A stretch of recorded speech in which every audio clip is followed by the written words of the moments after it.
Hey, what's up, you guys? It's Bloody Jacob here to bring you my review of Dracula Untold. And if you guys didn't know from some of my previous videos, I was looking forward to this movie quite a bit. As you guys know, I'm a huge horror fan. I love a lot of things like that, Freddy, Jason, all that. But, I'm also into, like, the Ginger Snaps and different types of movies like that. So, of course, I'd be reviewing this one. I've seen my fair share of vampire movies, of course, too. Never seen Twilight, but I'm not really dwelling on that too much. And especially when I hear the name Dracula, that kind of hits a certain place inside of me because I think of the TV series that was canceled, of course, with Jonathan Rhys-Meyers and all that. And it's not, to start that off, it's not really going to do any good to compare this movie to that TV show because, well, for one, they're telling different parts of the Dracula story. And two, it's a completely different version, separate from all that. We don't really need to kill ourselves by trying to compare them. So we're not going to do that here. We're going to talk about the movie itself. And if you guys actually don't know what Dracula Untold is, it's basically an origin story for Count Dracula. It's a dark fantasy action film. There was some like horror elements in this, but it wasn't really a horror movie, if you know what I mean. There wasn't a whole lot of blood in it. There's like quick little bits of it, or sometimes there just wasn't, which is a tiny bit disappointing. I find myself wanting to see a little bit more blood, maybe a little bit of gore here and there. But still, I don't think the movie necessarily needed it.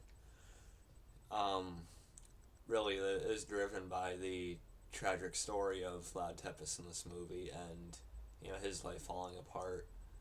So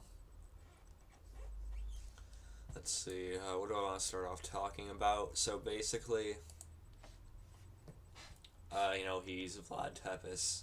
Vlad the Impaler. I'm sure you've heard of him. And he's basically protecting his kingdom. And he had worked with the. He was part of the Turks before he was put there by his father in this movie, and he had eventually separated himself because he became disgusted or regretful of his, or ashamed of his violent tendencies, of course, with the impaling and his just violent nature in general. So, of course, he separated himself from them and he went off and tried to make peace in his own area. But eventually, the Turks come to him and tell them that they're going to need at least 1,000 or more soldiers for their army. And that includes his son, who's only like around 10 or so. And so he feels the need to find an extra way so he can protect his people and especially his family. So that's kind of where the movie starts. We find out that, and the main guy who's going after him from the Turks, Muhammad or Mehmed, I don't know, second, I can't pronounce his name, I'm sorry. But apparently they knew each other and they kind of fought beside each other when he was still with them. When Vlad was still with them. So that's set up for it, and there's this mysterious figure living in like Broken Tooth Mountains, I think it's called. And when Vlad and his men go to investigate, they see the broken helmets of Turks, and so I think whatever's there is going to be on their side, but it turns out to be a whole lot more. Turns out to be Charles Dance. Lord Tywin himself from Game of Thrones. He plays this master vampire. I can't remember what his exact name was. Caligula, I think it was. He was a Roman emperor turned like a ancient demon. Like he made a certain deal, and he was kind of condemned as being a vampire. That type for eternity. And the only way he can get out of things is if he finds another to take his place. And he slaughters a couple of Vlad's men, but when Vlad comes back to him eventually because he feels he needs the extra power to defeat the Turks and to defend his family. And so they make a deal. Basically, Vlad drinks Caligula's blood, and if Vlad can resist the temptation to drink more blood from someone for 3 days, he will have the power for 3 days. But if he refuses to drink any more, he will have the power and be able to save his family, and then he will be restored to normal. But if he gives in and feeds on someone else within those 3 days, he is basically can get condemned to that power and to that being for the rest of his life, for eternity. He'll be immortal, unless he's destroyed by the sun, stake to the heart, or things like that. And he resisted it for a while at first, but he's tempted by almost everyone he comes across. Even his wife. He almost bites her and things like that. And you see he burns up in the sun if he's in it for a few seconds. So she notices that. So they're kind of worried about each other and things like that. Things like that and things like that and things like that. Ugh. Anyway. But eventually, he does have the power, and the Turks eventually arrive to attack. And this is a pretty a really fast action sequence. We see him kill at least 1,000 of the Turks' men that were sent. And you've probably seen part of the battle in a lot of the previews. He slaughters all of them single-handedly. So that was really cool. That was really cool. The only thing I can complain about with that, as far as that goes, is I think the camera moved around a little bit too much and a little bit too fast. I kind of wish they would have slowed it down, or at least had the exact action and what he was doing a little bit more visible. Because he moved a little bit, the whole thing was moving a little bit too fast to tell exactly what he was doing to all the guys that were trying to attack him. But it was still, pretty thrilling, exciting. Let's see.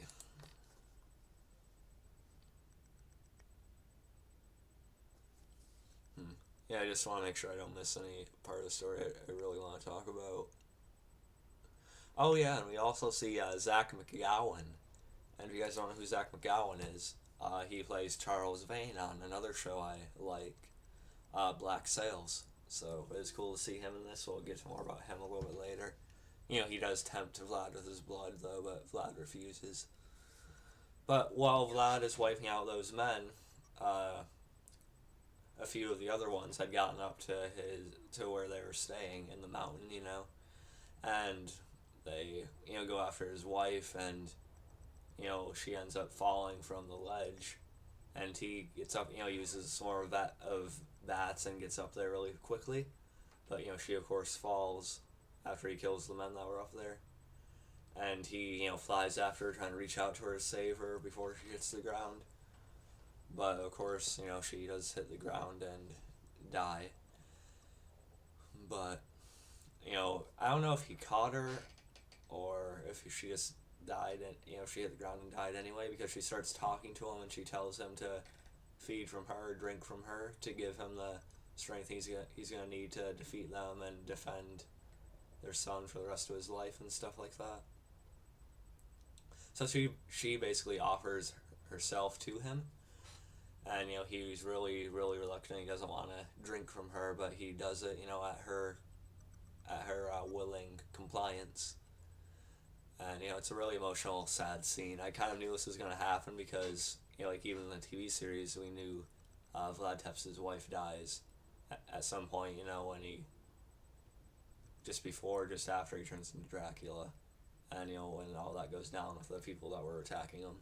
So, of course, if you know Dracula, he knew his family wasn't really going to make it in this movie, or at least his wife. That eventually leads Vlad to turn a few of the people that actually managed to survive on his side. Oh, hold on.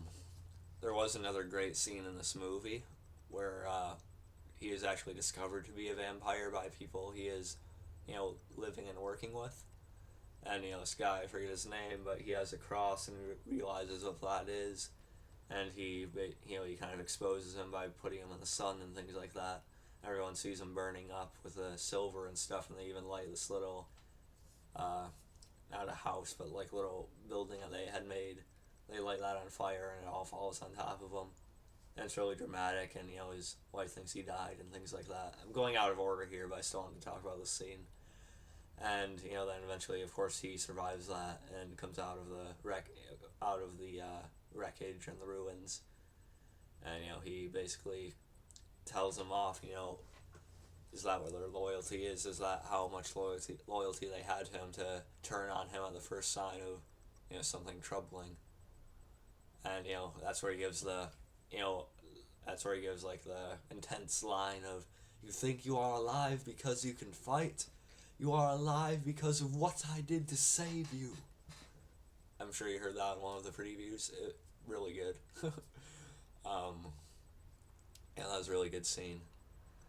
But like I said, after his wife is killed and he feeds from her, he leaves his son, with someone he trusts back there, and he basically turns, or he might keep the son with him, I can't forget that part, but he turns a couple of people that actually survive the Turk attack, and he turns them into vampires, to lead them down to where Muhammad, or his old friend was, the main guy running the Turks.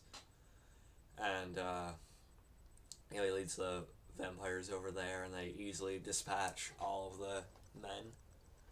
And this leads to a final confrontation between Vlad and Muhammad. Again, I really apologize for mispronouncing his name. He's a real person in history too, but it leads to a final confrontation between them. And Muhammad had actually discovered his weakness to silver. Somehow, I'm not quite sure how he did that, but so he has like all these silver coins and stuff, and he uses them. He fills the room with them, and he like flings them at Vlad with his sword, and that makes Vlad weaker throughout the entire fight. And so Muhammad is able to knock him around quite a bit, or at least be on an even playing field with Vlad, even though he is Dracula, because of all the silver in the room that makes him weaker, like I said. But it eventually leads to, Muhammad had actually taken Vlad's son. Yeah, so that's where he was. His son is watching the whole fight. And eventually, because Vlad's so much weaker because of all the silver, Muhammad makes up a stake, and he's going to stab Vlad in the heart with it, because that's one of the few things that can kill him. But, it's really badass when Vlad, locks him and he pulls him up. And, he tells him off one last time before he goes all demonic and, bites his neck and kills him. So that was really cool. Of course, he was probably going to win there because, if you've heard about the Universal Monsters stuff they're planning on doing, you knew it was going to kind of go like that. And, it's his story. He's a hero, so of course he's not going to be killed by the main bad guy. But, and then you think it's all over there, but it's not. Because he walks out with his son after, his emotional reuniting with him. And the vampires he had brought along with him, I guess he should have thought a little bit more carefully about who he picked to turn, because they all basically turn on him. And, they basically try to attack his son and feed on him because they don't think they need him. Yeah, we're vampires now. Who gives a shit about who we were before? That's basically what they're saying. And so they try to go after his son, and, the guy with the cross who exposed him earlier shows up again, and Vlad gives his son over to him, and, his son manages to escape with the guy. But Vlad reminds the main vampire who he turned to help who he exactly is, Vlad the Impaler. And he basically destroys him by piercing the guy's heart with a stake and impaling him on top of it. So that was really badass. Another nod to who he actually was before all this. Of course he had tried to throw away his ruthless nature, but he had to sort of give in to all that violent, those violent urges inside of him to become Dracula and, win the war against the Turks.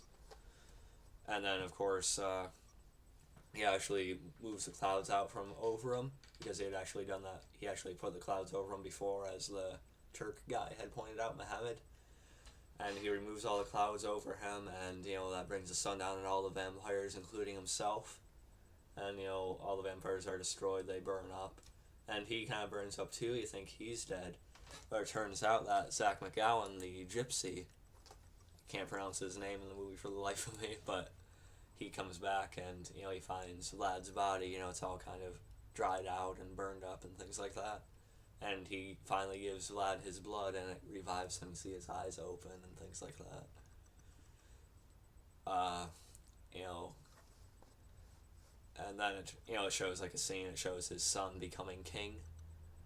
And then they do something really interesting here. They go to modern day time and they show Vlad watching a woman who, strongly resembles his wife, Marina. And, of course she's named Mina now, who is the more, well recognized name within the Dracula stories. And we see Vlad watching her, except she has shorter hair, she, has a little bit different makeup and stuff, but it's the same actress. And in this story, it definitely is his wife reincarnated. And so Vlad walks up to her and calls her my lady, and she's, really charmed by him and stuff like that, so it is kind of happy. And then they walk off together. And then we see Charles Dance, I just want to make sure I pronounce his name. Yeah, Cagula. We see him watching Vlad and Mina walk off. And he's, he looks normal. He's in a suit and cleaned up and all that. And he says, "Let the games begin," as, he follows Vlad and Mina. So yeah, that's the ending. It's definitely setting up for a sequel, but I'll talk about that in a second. So I kind of did a little run through of the story there. And overall, I think it really was a good movie. I really enjoyed it. It didn't fall below my expectations. I wasn't really disappointed in it. I mean, I thought Luke Evans did a very, very good job as Vlad Tepes, Vlad the Impaler, Dracula. He kind of captured the emotional side of him very well, and his connection to his family, which I also thought was well done in the movie. He captured that part of the character, but I think he also did a great job at the menacing, more horrific, angry side of the character as well. He pulled that off. He pulled it all off and brought it together into a character that makes sense. So I really thought he was well done. And Charles Dance was also really good in the movie. I really liked him a lot. Of course, you know him mostly from Game of Thrones nowadays as Tywin. Unfortunately, spoilers for Game of Thrones, Tywin's not going to be around anymore.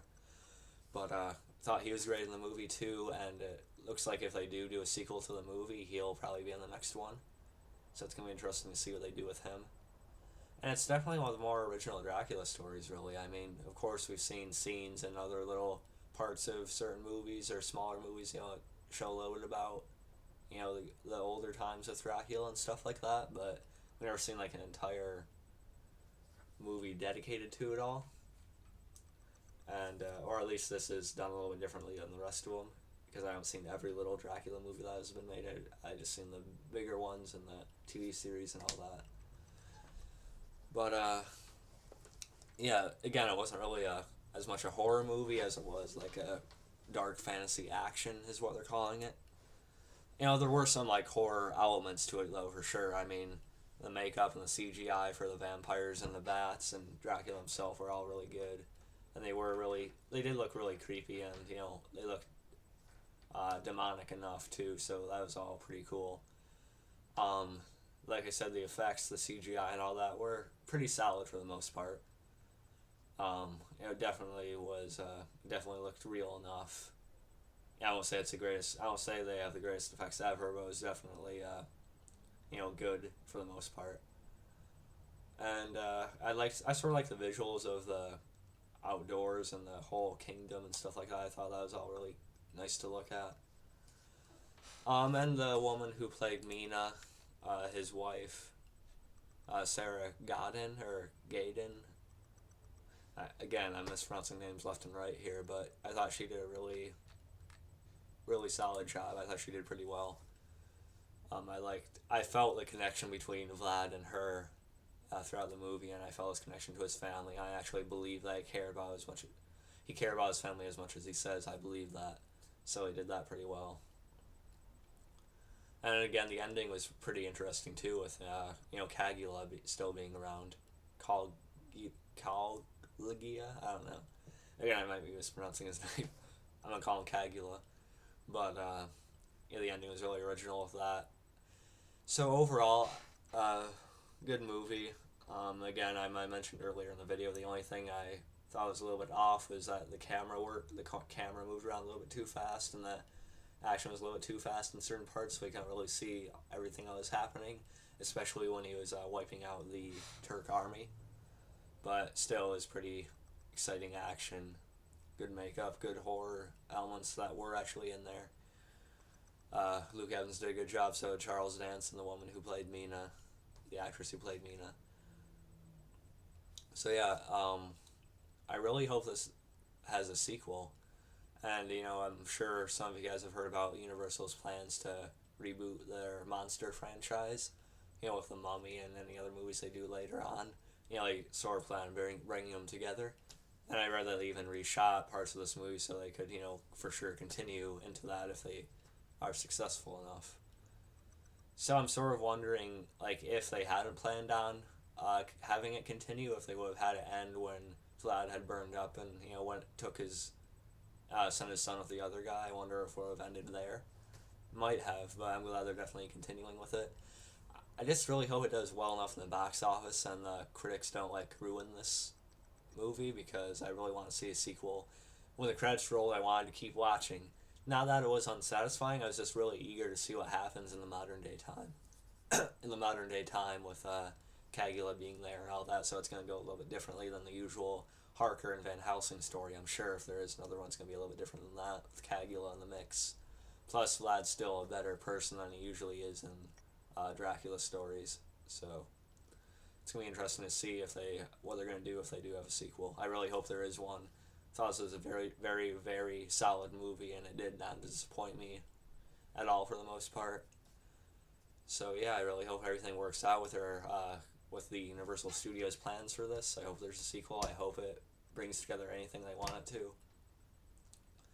And yeah, some critics have been mixed about this, but I think it was really good. I liked it a lot. I'm a big fan of Dracula, and this is probably my favorite movie version of Dracula I've seen. Sorry. I like it more than Bela Lugosi. Don't kill me for saying that, but Bela Lugosi was also, it was a different style back then. It was more theatrical, more like a play and stuff with the acting style. And, I still respect, what that started and, the older style movies like that, but I will still say that this Luke Evans Dracula is probably my favorite movie adaptation to date. I will say it's probably my favorite movie adaptation to date. And again, I can't really compare it to the Jonathan Rhys Meyers TV series because I just don't want to. Alright, I don't want to say which one's better than the other because they're kind of different. But both very good versions. This was a particularly good one again. And I know I said this about 20 times. I hope there's a sequel. I hope Universal can do whatever they want to do. And it's really going to piss me off if they don't have a sequel to this and keep on expanding their shared universe they're creating with this really cool stuff. So yeah, I hope you guys enjoyed this review. Definitely go check the movie out if you haven't. It was nice to contribute to it on opening weekend. Great seeing it in theaters. Good experience. Even ran into a friend of mine. So yeah, I'll catch you guys next time. And don't listen to the critics. It's a good movie. And I don't care if you hate it. I love it. So, peace.